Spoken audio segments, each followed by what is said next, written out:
Okay, here's a Lennox packaged air conditioning unit at a commercial building in Iowa City.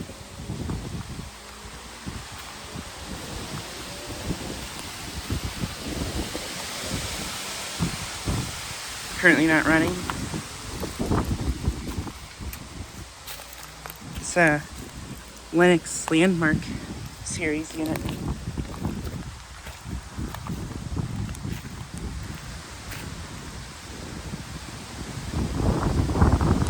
It's from 2019 and it's 5 ton, I think.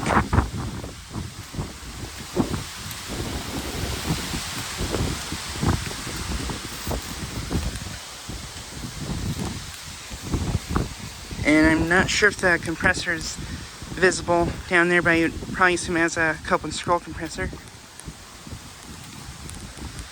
It looks like this does have microchannel coils.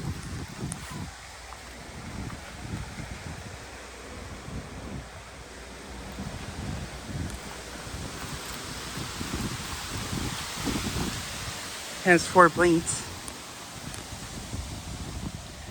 But yeah, this unit is located in a commercial building at the train show that we're still at here in Iowa City. But yeah, just so I get a quick video of this unit. Anyway, thanks for watching.